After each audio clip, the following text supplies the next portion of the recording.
the original people that come here, there is a book that was written in the 1100s, and it's called The Taking of Ireland, or The Invasion of Ireland. And it says there were 4 different groups of people that came to the island, and they all died out from disease, from cold, from hunger, and they weren't able to make a go of it. The first group that came and settled and still stayed today. This is all myth, by the way. This is not history. They were called the Bolg. And the Bolg lived here for a long time, established themselves. So the theory would be when you go to Armagh, as we now know it's called, and go to Ballykeel, that's the Bolg. After that came a group of people, and they were called the Tuatha de Danann, and that was the next group of people that arrived. They were the mythical people. They became the gods and the priests of the island, and they had magical powers, and they were able to take fairy trees to have magical properties, to heal the sick, to raise the dead, to do all that sort of stuff, which obviously never happened. And this is why it's not history, by the way, just in case you need to point that out. So you have the Bolg, then you have the Tuatha de Danann, and then after that comes the Gaels, and the Gaels come from Galicia. The Galatians, they come from the Basque country in Spain, and the theory is that they could see Ireland from the Basque country, and they decided to set out and sail for it. Now, if you've ever been there, there's no chance you're ever going to see Ireland, so again, we're in the realms of myth.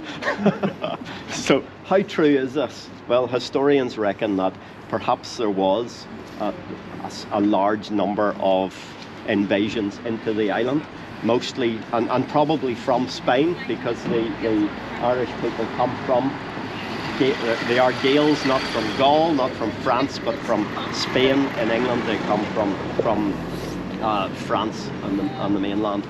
The difference with the Northern Ireland and Scotland is you've got a lot of Norse influence, a lot of Scandinavian influence coming down from the north. So you've got a number of different peoples anywhere in Europe whereby you have different populations moving. They all end up here. Everybody goes west until they run out of land, they reach the sea, and that's why they're all here. So the Scandinavians, Anglo-Saxons, the Normans, the Gaels, they're all here. The original settlement that you have at Navan Fort that we didn't get to is an Iron Age settlement. Very much the same as Armagh. The move from the Neolithic period into the Iron Age, the only difference is they had a lot of iron available. And here, they didn't actually use much of it. It's mostly bronze, but we don't call it the Bronze Age because that dating doesn't work. But actually, they were using a lot of bronze.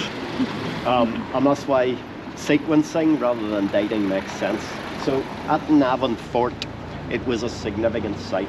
The first map of Ireland contains the outline of the country, and it contains all the rivers. And it was found in a library in Alexandria in Egypt, and it dates to 95 AD. On that map, it's really interesting because they haven't got any of the inland lakes. They don't, for example, have Loch Ness, which is the largest freshwater lake in the world. You only have an outline, which means they travel by sea. But one thing that you do have is Navan. Navan is on that map, and you can see it pretty clearly. So the fact that the Egyptians and the Africans knew about Navan shows how significant this site was. It's also a really important religious site.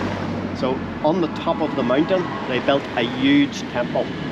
And the moment they built it, they burned it. And why they did that, we have no idea. But in the center, they had the skull of an Africanite. So it tells us a couple of things. It tells us they're trading with Africa. It tells us they're trading with Africa. Do you want to get that bin? So it tells us that communication with the world, and it also tells us that it was a massively significant religious site. When you go to it, you're going to have the traditional ring ditches. So the ditch, and then that would have been built up into a palisade, so it's an active site. It's a perfect example of what a raft would look like. So these sites, Navan was used for religious purposes, but you also have them for settlements where people lived in roundhouses. They had the palisade around for protection, but there were also fields for cattle. You have the oldest stories in the Irish language. It's called the Táin of Cúailnge, and it tells the story of cattle raids between the different parts. Why is this significant? We know in 95 AD, Navan was a thriving centre, but it's just fields now. it disappeared. It was gone, and the whole city moved, and the whole city moved to here. So Armagh becomes the anglicised Armagh, and it settles here. What's the difference? You have a complete change of religion, and it happens almost overnight. So St. Patrick comes to Ireland.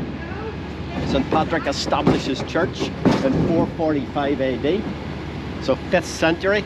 So between the 1st century and the 5th century, not only has the whole religion of the area changed, but the whole city has moved. And it's moved around this church. This church is established by Patrick in 445 AD. Everyone's congregating around the church and the whole city moves. So from 445 AD, Armagh is founded in this area, and all the streets and everything that you see is medieval Armagh, which we'll talk more about. But let's go up to the cathedral. There's a great big pub down there.